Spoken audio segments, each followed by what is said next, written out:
Foil project is back. Today we have an amazing guest with us.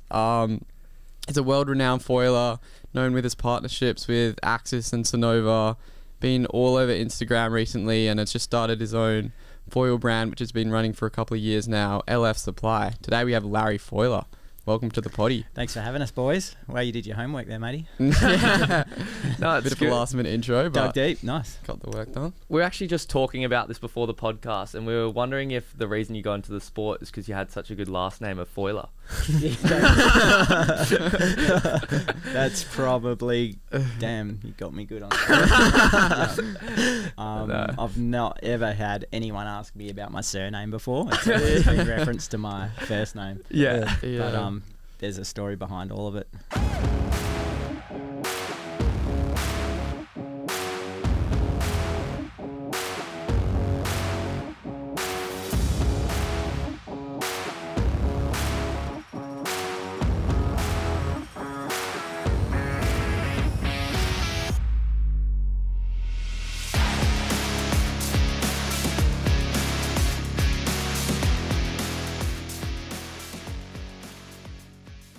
So how did you get the name Larry Foiler? I assume it's not birth name.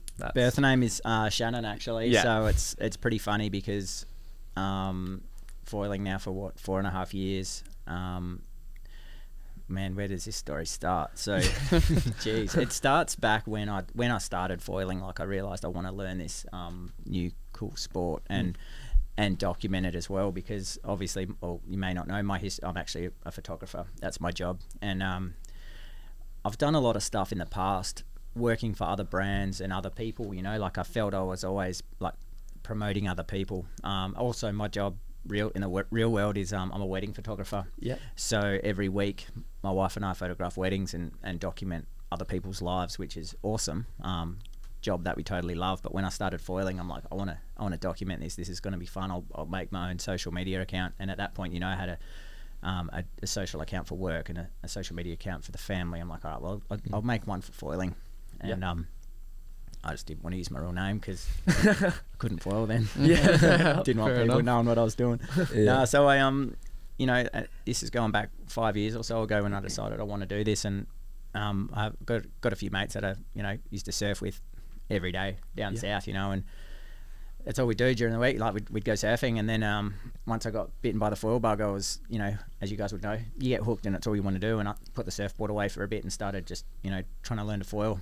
And yeah, you know, like it was, I think the name came about with my mate. Was like, mate, let's go for a surf this week, or, you know, I haven't been surfing lately. What's going on? I was like, yeah, no, I've been like on this foil thing, you know, been getting the hang of it, man. It's good.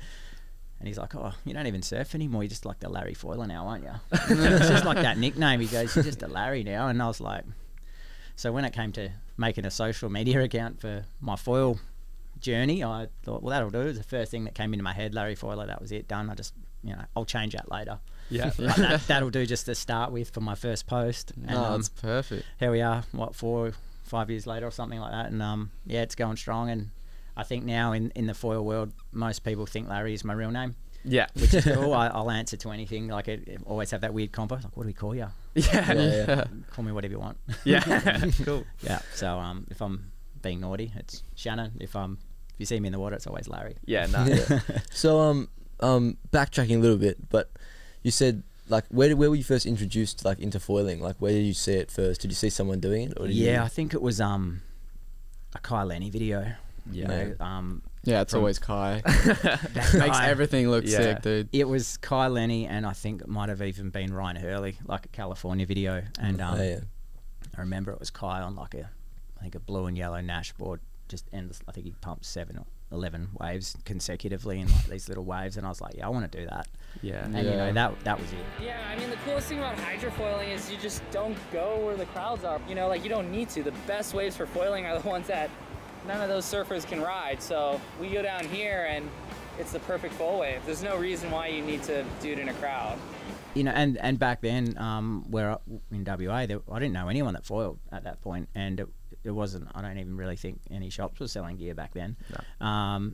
So it was hard to get hold of gear or hold of information. So I had to just bite the bullet, and you know, with some friends that I would surf with, we sort of talked about it for few months, like, let's do that foil thing, let's do it. And they were like, yeah. And in the end, I get super impatient. And I'm like, can't wait anymore. I'm just going to do it. So I just jumped online and just bought whatever I could. And it was just like a Nash setup.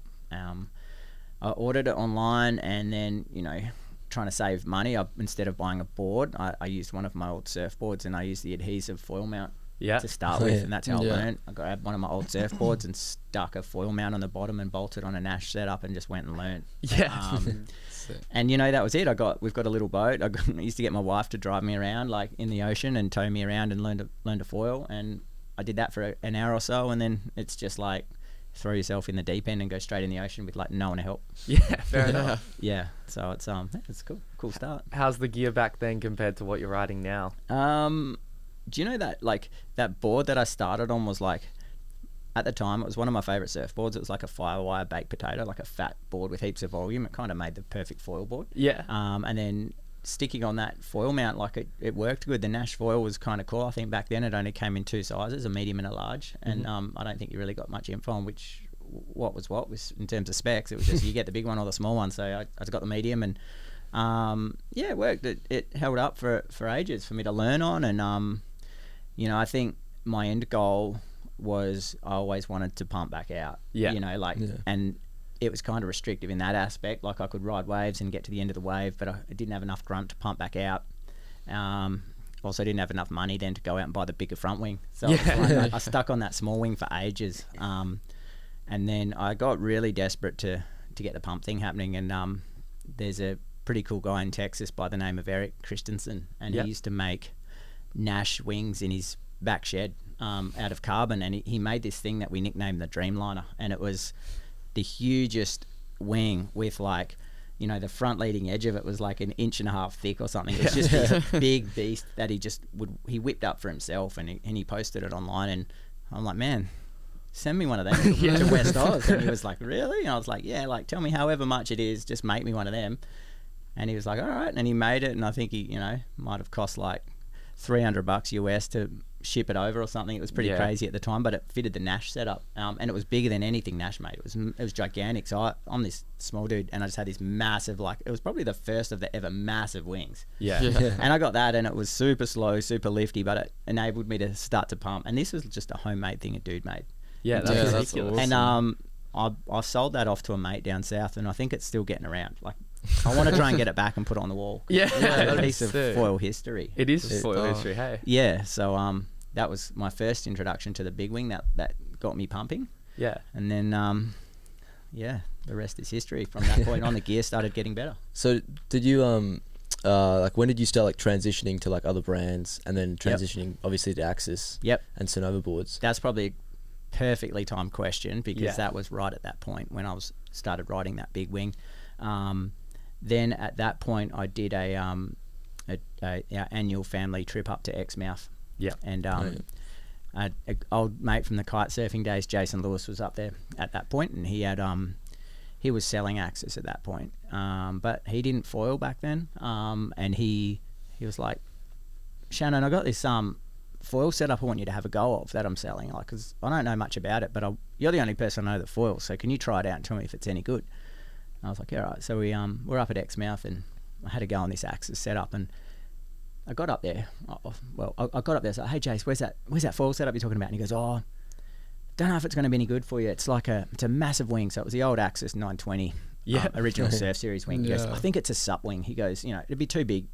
Maybe don't even worry about it. And I was like, no, just let me have a crack. So I paddled out on this big 920 wing, and that was the first time I ever linked a wave. So and you know how good that feels. And I think the first wave I got, I pumped all the way back out, straight into a second wave, and I might have even gone for a third. And I remember going straight to the beach, because Jace would park up at the beach in his big bus. He'd have all his gear, and he'd just post up at the beach all day, and he'd just sit there. And I just remember beelining it straight for the shore, going to my car, getting my credit card, and going to Jace's bus. And I'm like, here you go. Give me that, and give me the next size down, or whatever there is, just give me them. And he's like, oh, all right, no worries. Like, I'm like, dude, this is like, that's all I've ever wanted to do. And you made it happen. So he was like, yeah, cool. So he's like, oh, I'll order it all. And that's how it started. So Jason got got me my first, I think it was the 920 setup, and then it came also with the 750 wing back then as well. And that was it. And he goes, oh, I might introduce you to Adrian from Axis, and you know, because you do good photos and stuff, and he might want someone over this side of the world. And that's how that partnership began. So back then, it might have been in 2018 or 2019. Jason Lewis introduced me to Adrian, who Axis owner and head designer, and he was like, yeah, it'll be cool. I like what you're doing. Like, you know, send us some more stuff and we'll see what happens. So I was like, you know, I was fully excited to be like, you know, making fun little foil photos and videos, and I was just sending them off, and that's how it started. So I bought my first setup, and then I've been pretty loyal since then, and you know, they've looked after me good since then. Awesome. I guess how did that sort of transition into the Sunova side of things and link ups with them and so I felt pretty grateful that Jace made that link and that introduction to me and Adrian, and I'm lucky because this was in the really early days of foiling in WA. So like there weren't many. I knew Nathan foiled, our good mate Nathan Foil Perth. He was, I think he was the only other foiler I knew of back then. But I never met him personally, so I used to send him a message and ask him tips, because I think he was maybe 4 months ahead of me in the whole foil thing. So I got the introduction to Adrian at Axis, and I knew that at that point I was valuable to them because I could make cool images of foiling. It wasn't because I was awesome at it or anything. It was just the fact that I could do it and make it look fun. And I got a message from a guy named Marcus Tardrew, if you guys have heard of him. OG foil lord from over this side. He messaged me and he said, so there's a little bit to the story before that, actually. If I backpedal, Axis were hooking me up with the wings at that point, which was nice. When they started to bring out some new ones, and they flicked me a few of the newer wings, which is the big 102. And then they brought out, I think there was an 82 in the middle there as well. So that was nice. I was starting to build an Axis collection, and I was starting to think I need to get off this surfboard foil mount setup. I need a good board. There weren't really wasn't anyone in Australia making boards. The Amundsen boards were in Hawaii, and they were real popular. Nath had those at that point. And Amos was making boards on the East Coast, and he was the only I think he was the only Australian board shaper making boards at that point that I came across. And I was like, I went through Amos's feed, and it was transitioning from him making surfboards, and then he started like posting more and more foil boards, and I started looking at all his foil boards, and I was saving them on my Instagram, because I'm like, man, those things like look so good. I love them. So I actually went through a period where I had a couple of customs from Amos, really good boards, and I've still got them actually. Ended up 3 or 4 altogether, and I know there's 3. My girls have them in their bedroom. Cool designs and stuff. So I've got those Amos boards at home, and I was writing those for a while, and then Marcus hit me up and he said, "Oh, have you got like any? What's your go with foil boards?" And I'm like, "What do you mean?" I've got some cool ones. He goes, "No, well," he's like, "Would you ride the Sunovas?" And I was like, "Are you kidding me? Those things look insane." Like I had to have a quick look, and I was like, "Damn, yeah." And it was Marcus that made that connection with Sunova for me, and I didn't know at the time that he was designing boards for them when you worked in the shop, and he said, "Look, we'd love to do something with the shop and with Sunova and have you riding the gear and you know, just doing what I'm like, man, I'm not that good though." And he's like, "That's cool, just do what you do. Like, we like what you do, you make it look fun." And I was like, "Cool." I'm pretty cool at that. So Marcus was like, let's get you a couple of boards, what do you want?" And I was like, "Man, really? I don't know. Like, what do you reckon?" And I've always put my faith in Marcus when it comes to boards. So he was like, "Let's get you a couple of prone boards." So got a nice couple of custom prone boards, and that was again maybe going back 4 years ago. He made that connection, and so I'm very grateful to Marcus. He's like since then become a really good mate of mine. And he Sunova make incredible boards, and I've been really fortunate to be riding them ever since. Awesome. How would you say your relationship with the stand-up surf shop sort of progressed from then on? Because I know you have a lot of Larry Foiler bags in the shop, and a couple of custom boards have come through there. Been sold. So I that whole partnership with Marcus and Sunova also gelled in with the shop. So obviously, stand-up surf shop it was at the time, or now the foil shop. They have all the tons of Sunova gear. So that was basically the link, and also they were an Axis dealer too. So I was pretty aware that if I was going to represent a brand, you need to be able to send customers somewhere to get that equipment. So it made so much sense. Like I live, you know, Margaret River, so I don't have any, you know, not much foil shop action down that way. So it was this shop in Freo was like the closest anyway. So I would be just, the people like, where can I get that gear from? I'm like, yeah, foil shop. So I could show people my setup, you know, when I was riding down south, you know, all the car park chat, and then they would go to, I'll just like go to the shop, speak to Marcus, tell them you spoke to Larry, and you need this, this, and this, and people would just go to the shop. They'd get the Sunova board, they would get the Axis set up, and they'd be set, you know.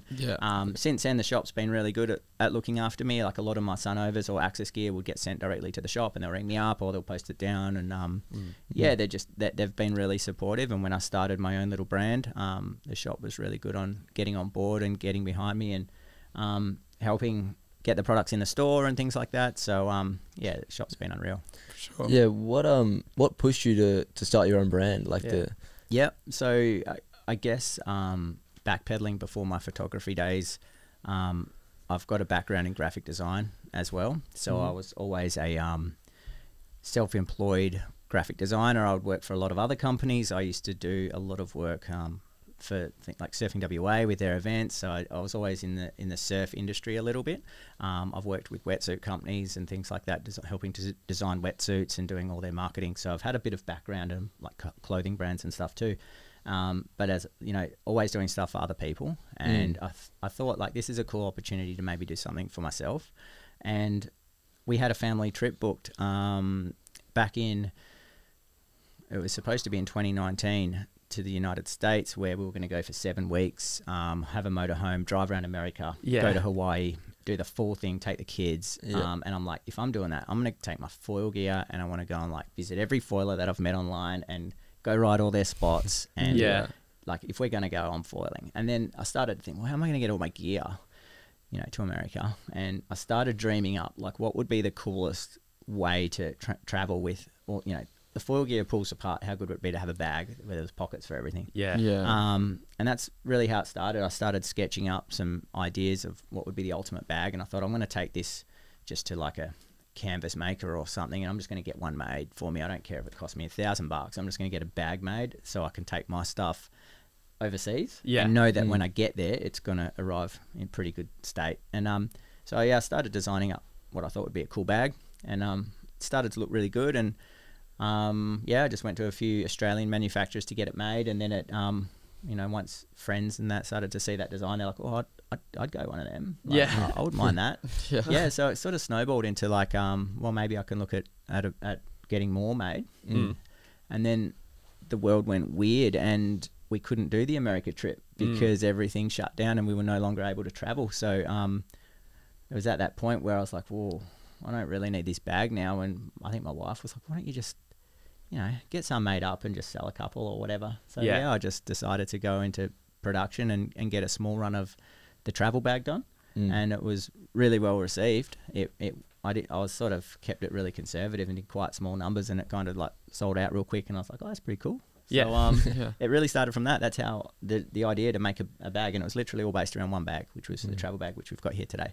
Awesome. So is that one just behind you there? It's the one behind me here, the 410. We call it the ultimate foil travel bag, and it's 410. It's, you know, I can get 2 or 3 prone boards in it. You can get a small wing board in it, no worries. I obviously, being an Axis rider, it was really well suited to the Axis equipment where you could pull everything apart. There's, you know, pockets for masts and fuses and rear wings and front wings. You can fit you could fit probably 2 full setups, a board or 2 boards even, and then you put all your luggage and wetsuits and everything into it. It's like all in one bag. So in that respect, it worked out real good. So when that America trip was cancelled, we decided to postpone it a year, and instead we'd do a trip driving around Australia. So rather than spend a lot of money traveling America, we ended up buying a caravan and driving around Oz. And the bag was, you know, super helpful for that because all the gear, one bag. So it's good. It's that's where it came from. Awesome. Yeah, sick. When you were designing like your bags and everything like that, were you looking at what had been made already, like previous boards, like you noticed like where the zip down the bottom, which comes all the way around, so you can put your foil, like keep it on. Yep. Were you looking at like, I know, longboard board bags have the same thing for like the long film you put on the roof? Not really, to be honest. I just I was just trying to think of something that was functional. And being a photographer, I've got this massive obsession with camera bags as well. So I've got like wardrobes at home with all these camera bags. A lot of them I don't use anymore, but every now and then I'll pull one back out. You know, I just always love the storage options and compartments, and I love bags and luggage and functional equipment. So I wanted to make the travel bag something that actually worked and wasn't just like a big old ugly board bag. So for me, a couple of the not negotiables were to make it out of recycled materials. That was huge for me, and heavy duty as well. Like I wanted it tough, strong, thickest padding I could get in a bag. Like I want it to be proper, like massive chunky zips. I figure there's enough brands out there making you know, big board bags like for cheap, and I thought let's just do a good one, and if it's good, people will be happy to hand over their hard-earned dollars. So it came out really good, and I guess now it's evolved from that travel bag now, which is just a nice thing for chucking all your stuff in. Now I've got like the day bags, which you say they've got the split zip now. You keep your foils attached. I got sort of get annoyed when you go down the beach and you see your mates rock up and their board's just like flapping around in the back of their car and it's all scratched and dinged. I'm like, man, you just lost like $300 resale value on that. You should buy like a $200 bag and then like, you know, look after it. Yeah. So that's where it came from. I was like, hey, got board bags, boys. Like, let's look after these things. So was it hard to like crack the market? Like, like with all the other brands, like obviously the big ones like FCS and everything like that. Obviously there wasn't that many foil board bag brands, I guess. So yeah, I was never been in it to try and like go up against those big brands. They just do such massive volume. For me, that was just out of the question. I've got a real job and I've got a family to support, and this was just a pure side project for me. So I said, look, I'm just going to invest this amount of money. I'm going to do it all myself just to get it off the ground. And if it self-sustains, like if it just pays for itself so that I can do another order or I can do some new products and it pays for itself without me putting myself into any financial debt, that's cool. So that was always my objective, was to not get into big debt over this, because it was just a side hobby. And so that's kind of how it's been. That's why it's been online only. It's been really hard with a big bulky product, and I live in like one of the most remote places in the world. Shipping that out, and the global logistics of wholesaling a bag like is actually really hard. So when you speak to shops and that, it's really hard for them to commit to wholesale numbers because they take up so much space in the shop. There's not a huge amount of margin on them, and it's not like a primary product in the foil. You know, people want foils and boards. Bags is like the third or fourth thing on their list, and most people don't bother. So I always thought, let's just keep it simple, online only. So I, spare room in my house was full of cartons.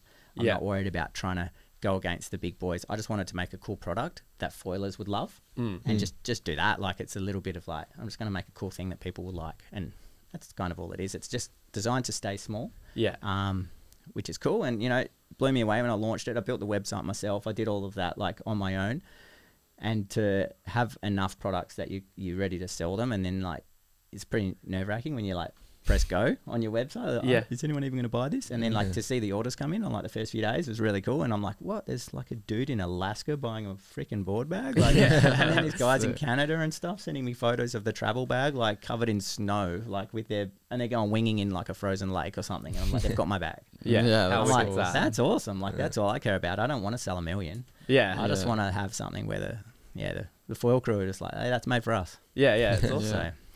How did that extend to like the hats and other accessories? I just love merch and stuff.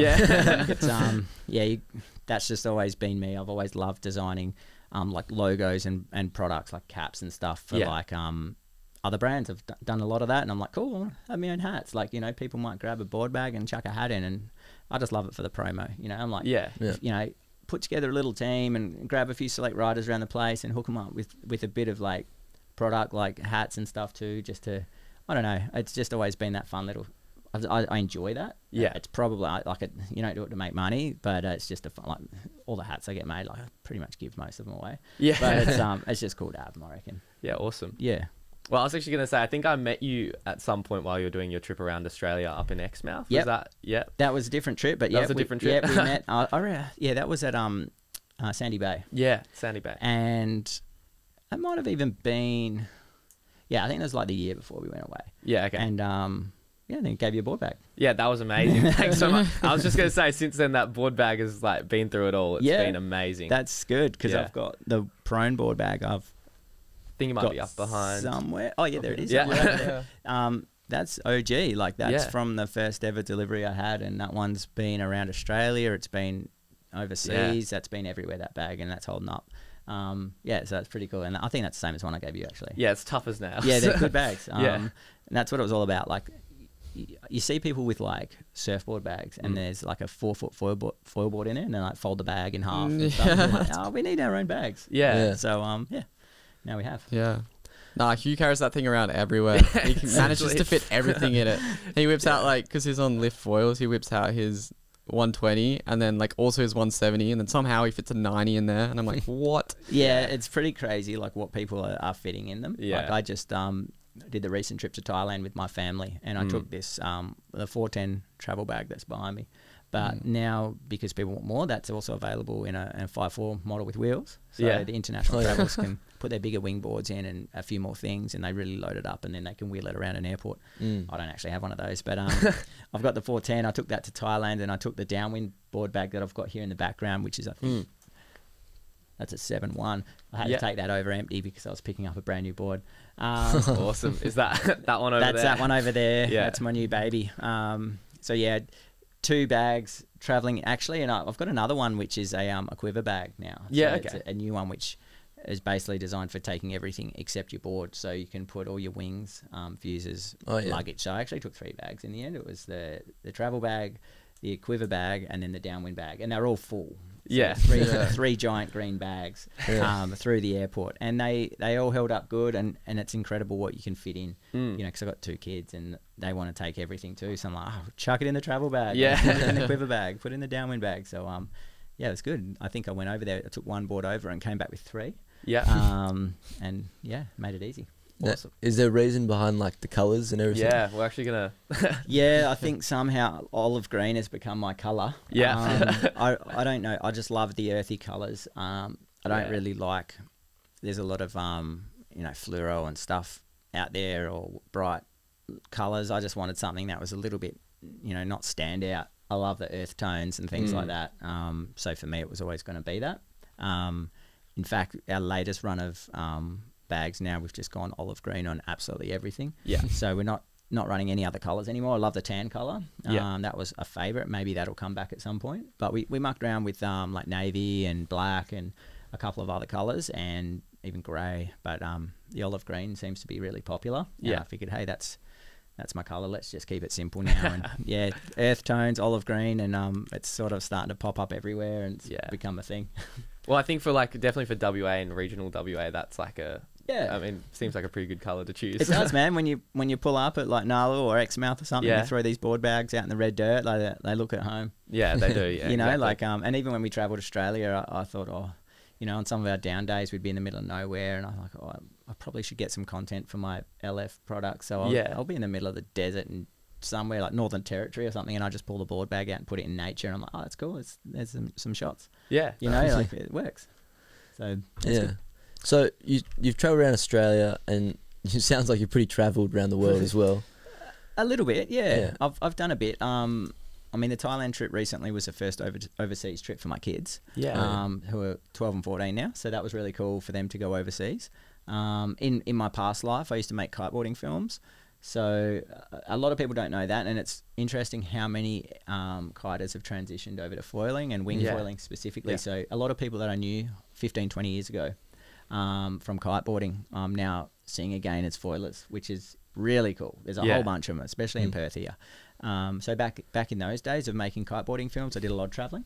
Got to go to some really cool places around the world. Yeah, who did you work with for kiteboarding? Were there some major companies? I used to work with Slingshot. Okay, cool. So I used to make films with Ben Wilson. So we used to travel to like Indonesia and New Caledonia, Solomon Islands, Micronesia, just looking for cool waves and filming. And he was really big on surf. So it was great. Kiting in the waves was what it was all about for us. So got to do some great trips with Ben. learnt a lot. Really cool person to work with. Slingshot used to look after us in that respect with our films. So we had like a really good run of a few years of traveling and having fun. Yeah. And I guess learning a lot of that, I got to put a lot of that into practice now with what I'm doing with foiling, you know, like the marketing and like side of things now. So yeah, it's all sort of led to wherever I am now, whatever that is. Do you have a favourite place or like break, surfing or foiling break? Oh man, it's funny, isn't it? Like there's so many, and I think our it all changes what we're after now. Like traveled some cool places and saw some pretty cool waves, but as you get older, you kind of don't want to go and put yourself in some of those situations anymore, and you're happy just to take the mellow option. So, you know, especially living down south, Margaret River, we've got these A-grade surf breaks everywhere, but it's kind of busy. But all those B, C, D grade surf breaks are now like A-grade foil waves. Yeah. So, oh man, there's just so many spots. Like you can just foil in the most like places you wouldn't even have dreamt of being able to ride any sort of board. Yeah. Especially this trip traveling Australia, like some of the breaks in like northern Queensland or, you know, more remote places where even up north of WA where you think, I don't think anyone's ever even surfed here before, and you're now foiling. So for me, that's it for me. Just being able to foil in weird places. It's been the best part. It is pretty ridiculous. Like you can do it anywhere. Hey, you can do it anywhere now. Especially with the wing foiling as well. I know that. Yep. Did you pick that up like quite a bit after you started doing sort of the prone stuff? Yeah. It took me a while. I started kiteboarding back in 2000. Yeah. Okay. So that was a long time ago, like 23 years ago. Yeah. I started kiting and I did that for about 10 years. And then that's that period that I was making the films and doing all of that. And then when that all sort of stopped, I was like, cool. You know, I had a little family happening, and I'm not doing wind sports anymore. Like I don't want to be at the beach when it's windy. And then when winging started to come along, people were like, oh, you're going to do that winging thing? Like, and I was like, nah, I did kiting and I'm over it. I don't like being at the beach when it's windy, so don't worry about it. Yeah. And then it was on one of those Exmouth trips that we do every year, and I saw Jason Lewis again would foil in the morning with me when the waves were clean, and then on the windy days or as soon as the wind came in, he'd go out winging. And I was watching him and I was like, man, that looks kind of cool. And then the next year that we went up there, I was like, oh, I'm going to take a wing up. Like, I'll grab a wing, and the shop helped me get my hands on a wing. And I was like, oh, I'll just take it up just in case it's windy. Yeah. And I went up, and I remember learning it. I went to Turquoise Bay or Sandy Bay or somewhere like that and learned to wing one day. And I was like, oh, it's actually pretty sick. Yeah. Yeah, there I'm back in wind sports again. Yeah. It's good. Do you do that often at the moment, or? This summer. So we travelled. I didn't wing much on my trip. We didn't over east. The wind isn't as good as what we have here. So I didn't get many opportunities to wing over east, which was okay. But I made a real big point this season of like I really want to learn downwinding. Like a lot of people did. And when we travelled, we got home back to WA in December. So halfway through our windy season, and I had it all lined up. I spoke to Marcus. I'm like, mate, I want to get into downwinding. He's like, cool, I've got a board for you right here. I was like, all right, well, I'm home in December. He's like, when you get home, come grab it. So I got home from my trip, like really excited. Oh, Marcus has got a downwind board ready for me. I'm going to be a downwind dude. Yeah. So I got back from my trip in December, drove to Perth, saw my mate Marcus, grabbed one of his old prototype Sunovas. Yeah. Super skinny. I'm looking at it like, man, I've never supped before. It's going to be impossible. And he's like, oh, yeah, he goes, it will be hard, but, you know, you'll get it. Yeah. Eventually. So, yeah, I jumped on the downwind board in December, put in the hard yards, and once you get hooked on the downwind thing, I've put the wing away for a bit. So no winging at the moment. It's all been like the back end of summer was just trying to get the downwind thing dialed. And then the wind stopped at the end of the season, and then I've probably forgotten everything I've learned. You know, but I'll get back into winging, but right now the downwind thing's pretty heavily on my mind. Yeah, I know, it's pretty addicting. Hey, yeah, it's like totally.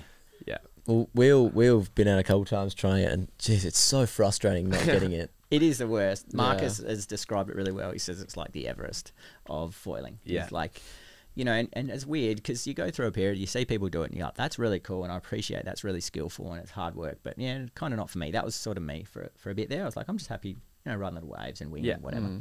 And then for some reason, I think I started to just like, I do all the other disciplines of foiling. That's the one thing I didn't do. So I'm like, all right, I just want to learn that because I do like a challenge. I'm like, I'm going to learn it. And then once you started, it's like the most frustrating thing ever. Like you swear so much and you just get so sore and over it. And it's so easy to throw the towel in, but then you sort of get a bit addicted to the challenge, and it's like, oh, I'm going to master this if it kills me. And then it's funny how like once it all starts to click, it comes together pretty quick. So I think I probably did it almost the same time as you. Like I remember seeing some of your videos, and I'm like, man, these kids these days are just getting up on that. Do you know what's actually funny? I think Marcus lent me that board as well, so we learnt on the same board. I reckon it was that 6.6. I still got that. Yeah, no. And that's such a good board, and epic board. I love that thing, and that's a funny thing with Marcus. Me and him weigh exactly the same. Yeah. So when I'm like, oh, what do you reckon on it? He goes, yeah, you're just going to have what I have. I'm like, yeah, but you're like pro. You've been doing this forever and you're like one of the best in the world at it. And he's like, yeah, but he goes, you'll get it. He goes, it'll suck at first, but you'll get it. I'm like, oh, great. So all of my downwind boards, like I know nothing about the technical aspects of them. So luckily I weigh the same as Marcus because it's time to get that thing. And I was like, what do I get next? And he's like, I'll sort you out. He goes, you just pick the colours. I was like, all right. So and look at the colour we got. Yeah, of course. Well, awesome. Sunova didn't let me make a black board. I wanted black. Oh, really? I've been asking them for black for a long time. Oh, and right. They've got their reasons for it, which obviously heat and things like that. Yeah. And then they're like, if we make you a really sick black board and everyone else wants a black board, like then that could be an issue. I was like, yeah, it's kind of true. Yeah. So I had this thing where I couldn't they're like, Larry, you're coming over here in like real soon. You need to like nail your colours so the board's ready in time. And I was like, oh, I don't know. And I was like, fuck, let's go green. So I'm pretty happy. I think I chose grey for my prone and that olive green for my downwind board. And we're over in the Sunova factory. It was only a few weeks ago picking those up. And I think the guys from Sunova brought my prone board down to the beach where we were hanging out doing the Sunova dealer meeting, and they delivered this beautiful prone board to me, and I was just like, holy crap, I love it. And he's like, your downwind board should be ready tomorrow. And it was nice because it was the day that we had the big factory tour where everyone goes to the Sunova factory and they take you around and show you. And then like there she was, like that downwind board just sitting there, and everyone that was there for the dealer meeting were looking at it going, man, this, look at this. And they're like flipping it over and looking at it. I'm like, yeah, it's mine. I got to take it home. It was like, so good. It was the best ever. So I took that back to the hotel in Thailand, and straight out the front, we had it was pretty flat, not really any waves, but it was hot, beautiful weather, like paddling. And then we did like another trip to this total exotic, like it was like a massive dam with these floating raft houses that Sunova took us out to for the night.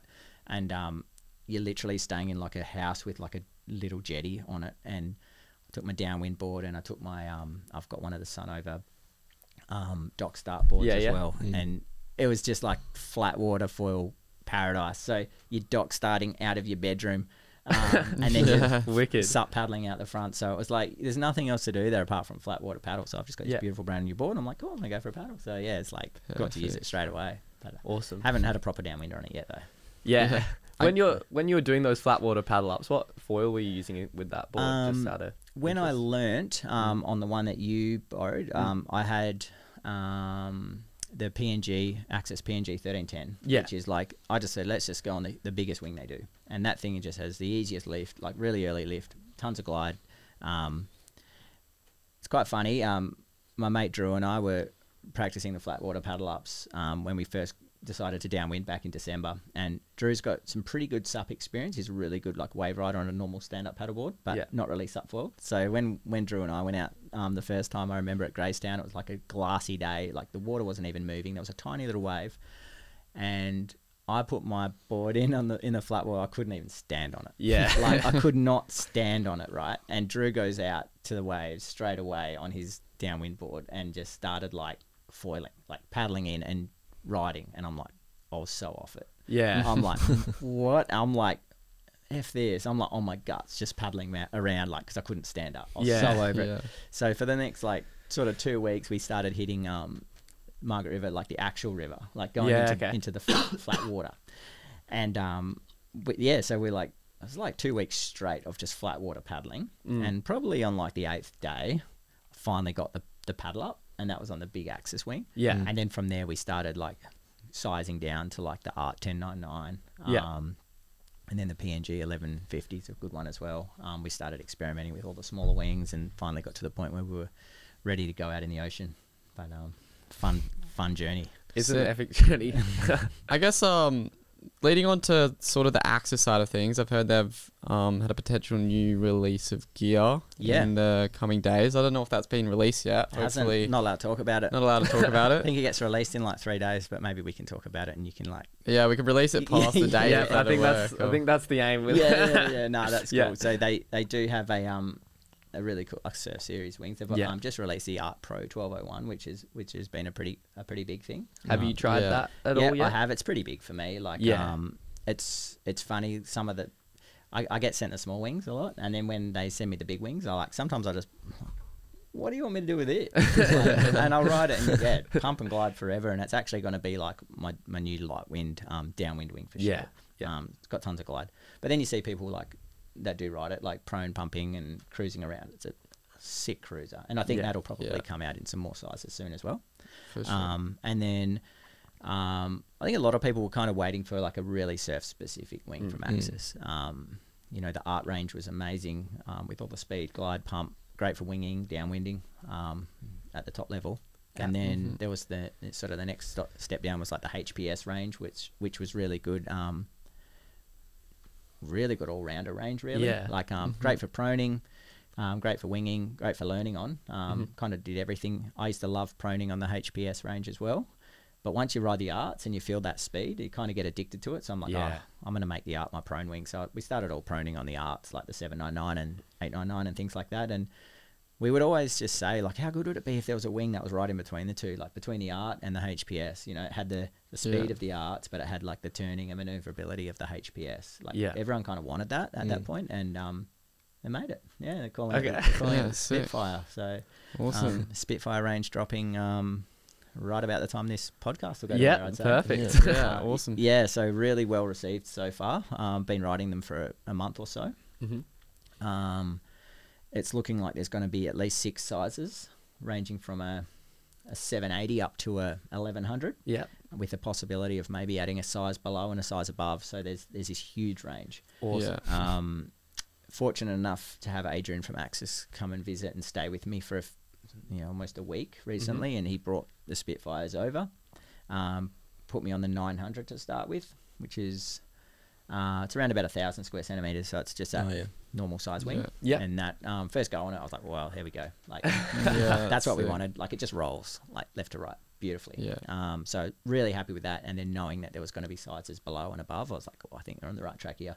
Yeah. So since then, I've been I've gone a size down on the 840, enjoyed that, and now I'm one size down again on one called the 780 Spitfire, and that's just, I've been riding it all this week, and I've just literally fell in love with this thing. I'm like, that's going to be my go-to. Would you say the skill level's sort of between the HPS range and the Art, like for riders specifically? Or is it a bit more suited? I reckon it's like there's so much overlap on the Spitfires and so much range that people are going to use it to learn on. People are going to be using the bigger ones to downwind on. People are going to be using the smaller ones to tow on, wing foil, prone. I can't really see anything that they don't do at this point. Yeah. Okay. So, the thing about them, they've got a little bit more bottom end, so you'll pump yourself out of a slow situation a lot easier than you will on an Art. You won't quite have the top end of an Art, but they're still way faster than like the HPS. They're almost as fast as an Art wing, so it's got like the top end and the bottom. It's the one thing everyone is saying is the range. Yeah. Like the range on them is ridiculous. So I can't wait for other people to ride them now. Like we've been having a go and talking about all these benefits. And I've actually had a few friends down south riding them as well, in different disciplines of foiling, and I haven't really seen anyone say anything bad about them yet. I reckon they're going to be pretty popular. Yeah, awesome. I've got some here. We can show you guys if you want to have a... Yeah, can we have a quick look at one now? Yeah. So mine are special. Yeah. I don't get graphics because they're the pre-production. Oh, okay, so cool. Actually, this is the 840 that I rode this thing pretty full on for a while. I thought this was going to be my size. And then how like you ride something and then you get used to it and then you're like, I want the slightly smaller one. So this is the 840, which I love. So you see it's got the traditional Axis graphics on it, but it also says it's concept on the back. So this is a prototype.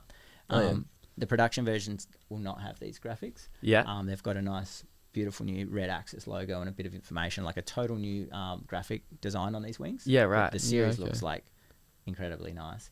but I get these ones, which this one's got sort of the dodgy graphics, but I've got an even dodgier one that I'll show you in a moment. Yeah. So this is the so you can see it's kind of like, you can see why it's called the Spitfire, because of the shape of that wing. It's like an elliptical design. Yeah. Very simple in design. Yeah, it seems to work good. Does anyone? Yeah. have a Oh, fondle? that looks Yeah. awesome. Have a play. Yeah, I don't think I've really seen any foil brands go for the elliptical sort of shape. They've all been that traditional leading edge and then trailing into the. Yeah, it's a funny shape. It's really cool to talk to Adrian about the technicalities of these wings. Yeah. Like, he's Yeah. got so much information on why they work, and he loves to tell you about it. I love listening to him and talking about it all, but you forget it really quick. Yeah. Yeah, so because it's just so much to absorb. Yeah. But everything makes sense. So in terms of that wing, you know, when you compare it to an art, it's got a bit more chord, so it's a bit more, you know, thicker through this, or wider through the section. So that chord gives you that extra bottom end in your range, and the really good pump, early lift. But it's a thinner foil section as well. So that thinner foil section helps it achieve like a top speed. So it's fast. Yeah. And then another thing that Adrian's been massive on in this thing is like its straight median line. So if you look at if you took the thickest point of this wing in the middle here, it's actually a dead straight line end to end. So that's called the straight median line. And we think that that's what's responsible for this bit, like being so, like, it's really predictable, especially going rail to rail. Yeah. So that straight median line, I think they developed that with the Art Pro. Sort of just come to the conclusion that makes sense, and it makes wings behave well. And then also that it doesn't really have any aggressive turn down wing tips or anything like that. So if your tips come out, it's sort of, it stays predictable. It doesn't do weird stuff. Yeah. So it's kind of like a few really simple things. Like there's about 3 or 4 features in it, just to keep it simple, that just make it work. It just works. Yeah. It's really weird. Like, it doesn't look like this crazy rocket ship thing, but it's just in that elliptical shape. I mean, one thing I also noticed straight away is it's a very thin wing as well. Yes. Like, it's nice and thin, like the ARTs are as well. Right. Which are, So that thinness does help with the top speed, but then it's also the foil section. Yeah. So the shape of the foil is a new one. So it's a new foil section. And I think that's one thing I really love about Axis, and why I've always enjoyed working with them, is that they're always looking to improve, looking for, you know, performance, and just making things that work. And Adrian's like, he's kind of obsessed with just cracking the code. And one thing you don't really realize, or the average person might not realize, is that these foil sections, there's literally thousands of them. So if you were to cut a hydrofoil wing down the middle and then look into the shape, like, there are thousands of foil sections, and he just loves working his way through them all to see what works and what doesn't. So some do some things really well, and then some things do other things not so well. And it's all about just finding the one that does most of the things that we want it to do. I'm not too sure if you said this. What tail wing do you run with that? Yep. So Axis have just released a bunch of new rear wings called the skinny rears. Got a couple of those here today as well. They're a high aspect, really thin rear wing. And it was funny. I've always had a golden rule of don't change more than one thing at a time on your setup. Like, if you get new wings, just change the front, feel it out, then change the back, or then change your fuse. But when Adrian rocked up to Perth, he was like, all right, I've got these new Spitfires for you to try. I'm like, cool. He goes, all right, also chuck on this new rear, and also I've got a new fuselage for you to try. I'm like, man, that's like 3 things. This is going to suck. And so it was straight onto the Spitfire front wing with the new skinny rear wing. Yeah. And you look at how small they are. They're like little daggers. Again, these are prototype ones, so they're naked. But you'll get an idea of the shape of the new skinny rear wings.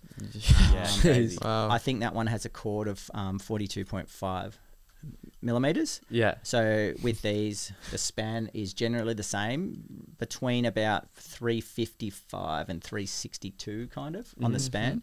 And the chord's changing from all the way down 35 mil now. So they go way smaller than this. Yeah, right. Up to about a 55 mil chord. So that's the skinny rear.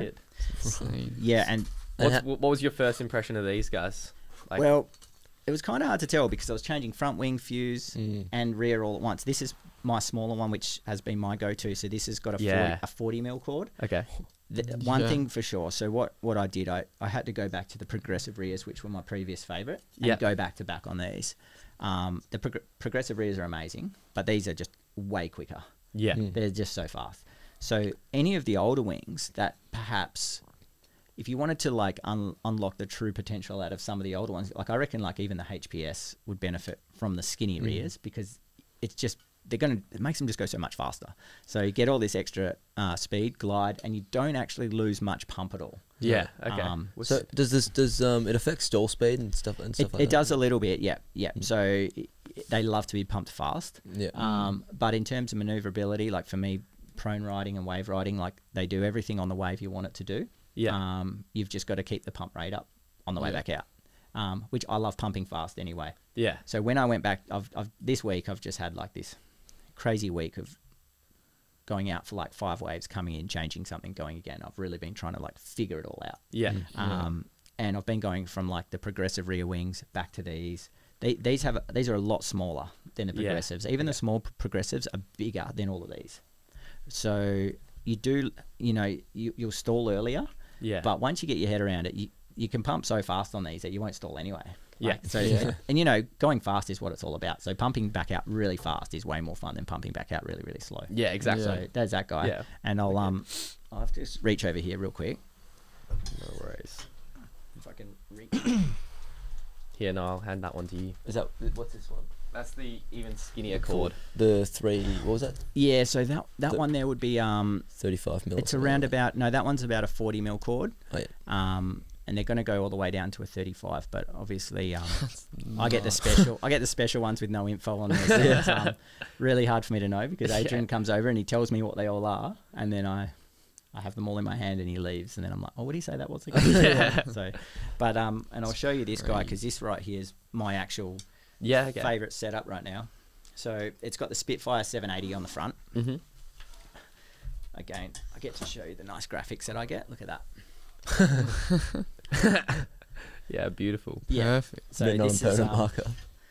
and I was lucky enough to get a production skinny rear. So this is the one of the bigger ones. Oh yeah. Yeah. It's got a cord of 50. So this is a 362 by 50, and right now this is my favorite surf setup. Yeah. Like awesome. I've been riding this one all week. This front wing's only about a 900 square centimeter wing, so it's not big. But you can link up doubles and triples on it, and it's the most surfiest thing I've ever felt. Yeah. So awesome. right now I'm in my happy place, but I'll pass this over to Hugh. You can have Yeah.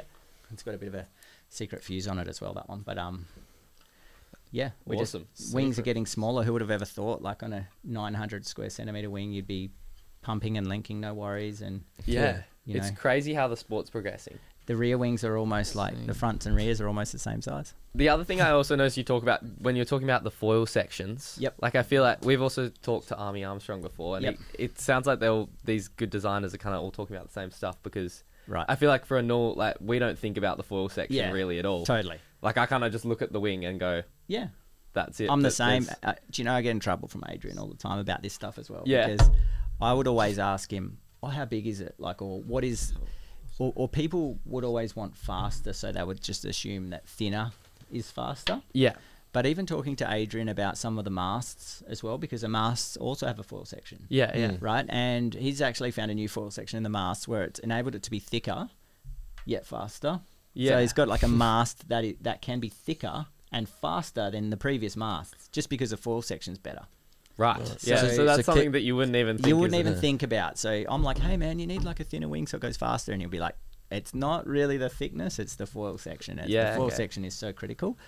So that's something I'm learning as well. I'm actually employed by Axis now, so Okay. I'm helping them out on a more formal level. So I'm having to understand this a bit better, and I've been able to go a bit deeper into what's involved in the whole design process and the products and in terms of like marketing and social media and everything. Now I'm a little bit more on the inside, so it's really cool to have those one-on-ones with the people that actually design these products and get a full understanding of what's involved in making a wing from start to finish. Yeah. So it's been really cool for me. Yeah, I guess that's really awesome. Not something we really get to see is just like local foilers. Like we don't get to see an insight into sort of the manufacturing, Yeah. Yep. the design process, what goes behind all these wings. I mean, you can ask, but you get limited information. You do, Yeah. and even like I've been with Axis for about 4.5 years now. Yeah. And even for the first few years, it was just like, I trust you. I'm happy to ride it.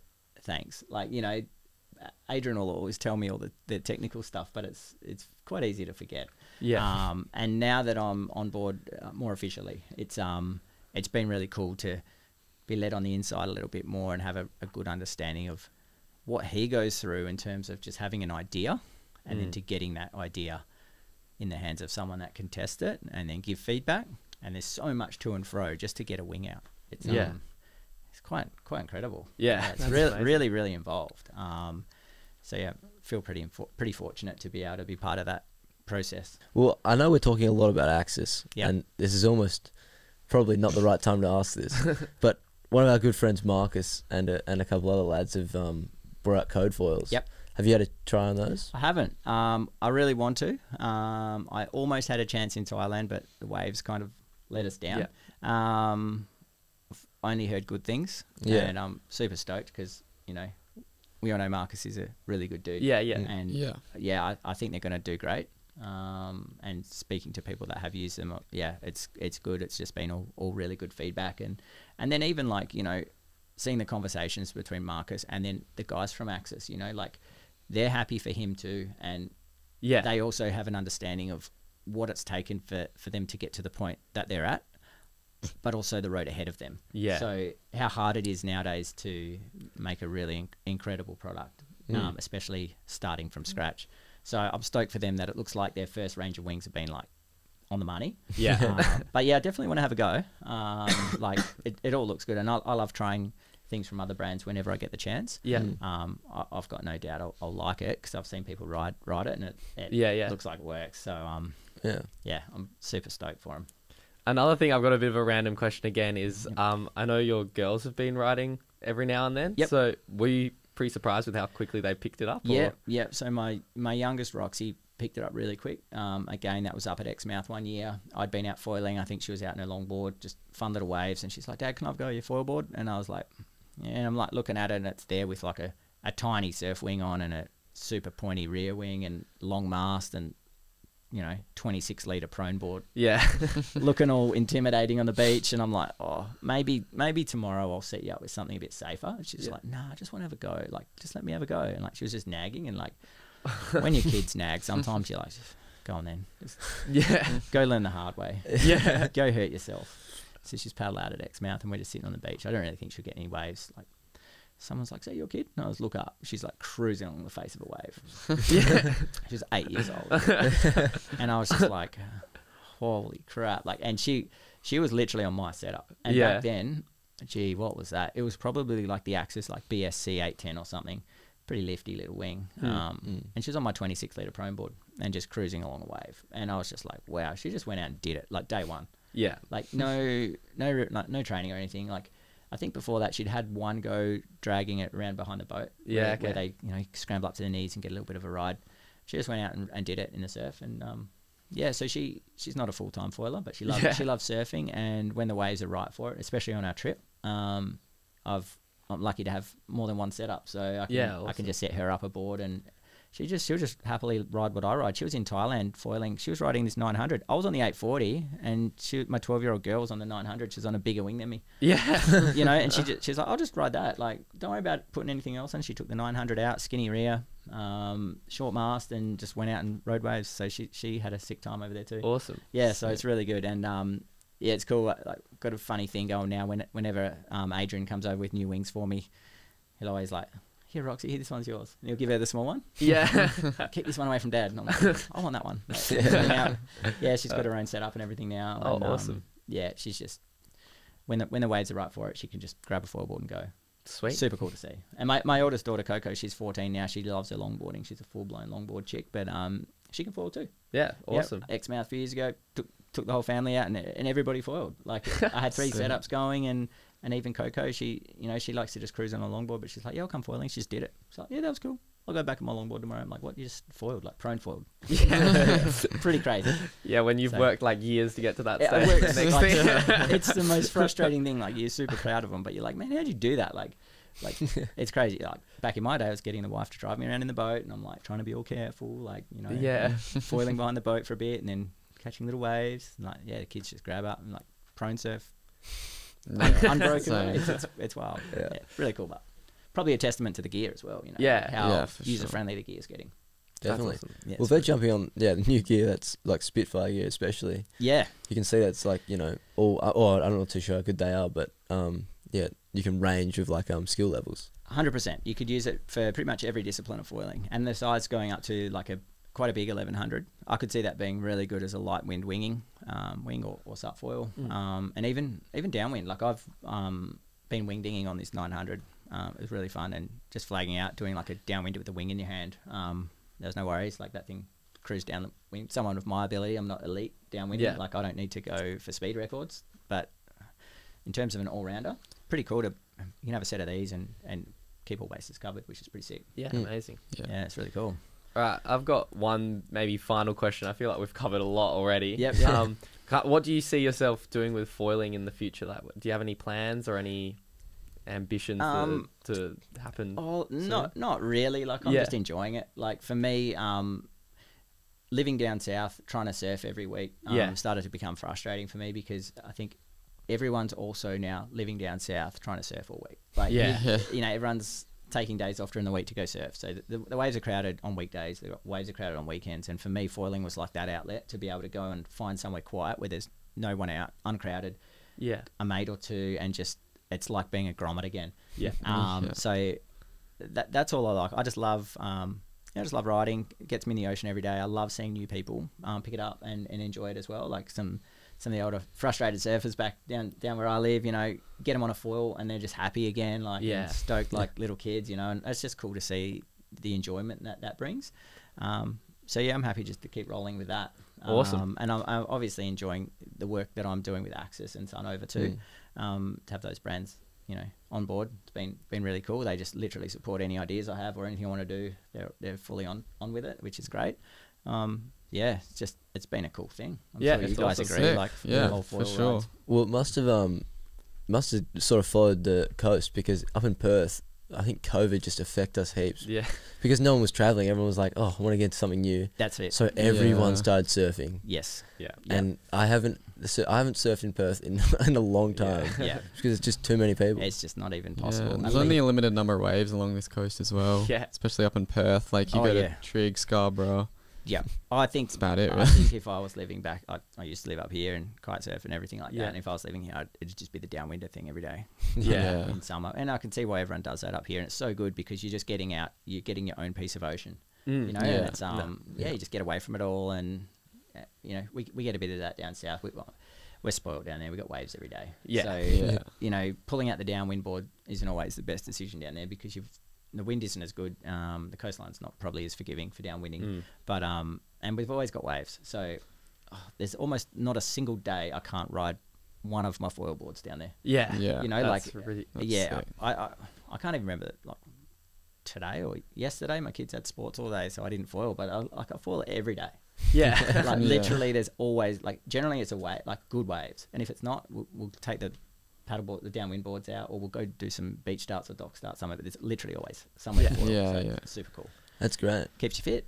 Yeah, it does. Keeps it's you healthy. really good. Hey. Yeah. So yeah, I love that. Awesome. Well, did you have anything else you wanted to say, or any questions for us? No, I've got gifts though. Do you guys want gifts? I mean, I would love gifts. I've just got a few things because so I've got some caps for you boys. All right. Because these ones.